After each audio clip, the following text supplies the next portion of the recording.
What's your go-to Burt Reynolds story, Terry? What do you got for me there?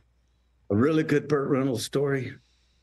Was it from Smokey the Bandit 2? Could it have been anywhere else? What do you got? Well, one of my stories with doing Smokey the Bandit 2 Okay.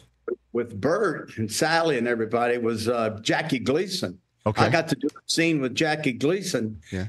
And I told him, here comes Burt comes around at the Orange Bowl, and then here comes Jackie Gleason in that old jalopy car of his, and he's coming, he's chasing Burt, obviously. And Burt says, hey, Turk, can you do me a favor? Can you stop, the car? And I said, oh, sure. And I go, hey, Joe, tackle that car. So Joe tackles and turns Jackie Gleason over. But I was sitting in the car with Jackie, and he had a gulp cup. Not kidding you. This huge gulp cup full of vodka. I'm like, wow, this is great. So Jackie was hammering down Jackie Gleason was hammering down vodkas during the shooting of great. Smokey We were the Bandit talking 2? football and having a good time, and he's drinking it. Asked me if I'd like a sip. No, I don't. but look, I double dated with Burt.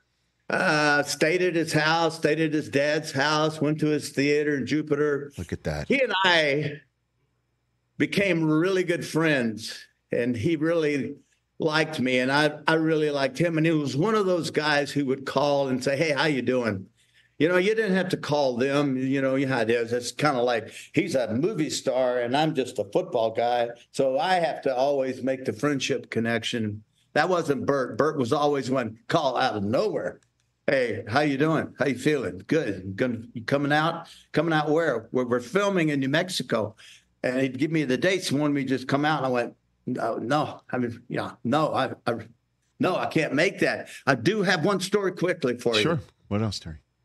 I opened up my country music tour in Los Angeles. Okay. And I was singing at the Palomino Club. Remember the famous Palomino Club? Sure.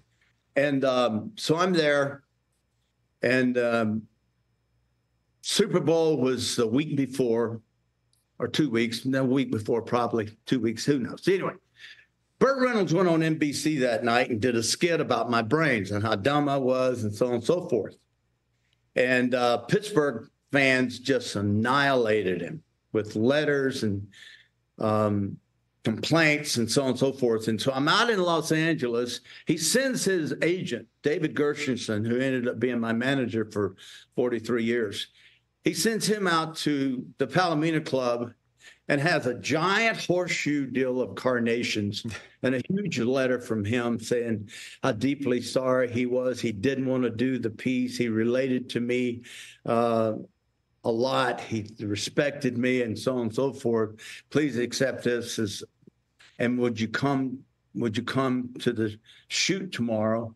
I'd like to meet you and give you a hug and tell you I'm sorry in person. Well, I had a show in Albuquerque, New Mexico the following night. Mm-hmm. 2 nights. I had 1 day off for travel.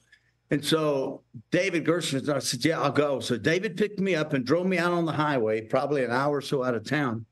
And there Burt was filming Hooper, the stunt movie. And so I go out there and he comes out of his trailer and we pull up and he grabs me, kisses me on the cheek. And he tells me how much he loves me and he's sorry. And he gets everybody over to meet me, come meet Terry Bradshaw. So, hey, man, he hugs me again. He says, have you got a few minutes? Do you have to rush off? I said, well, I got to go catch a flight, to so-and-so. But no, I'm not rushing off. He said, hey, how about doing this movie Hooper? And I said, Burt, I'm not an actor. He said, oh, I don't care. You don't have to. I want to make what I did to you up. I want you in this movie. So he calls Hal Needham, the director, over, and they get on the top of Burt's truck, and they're going through the copy of the movie. Where can we put him in? Where can we put it? Hey, right here. Let's make him a SWAT guy. So I was a SWAT guy from Houston, Texas. And I'm in the movie, my first movie, Hooper. And we're filming at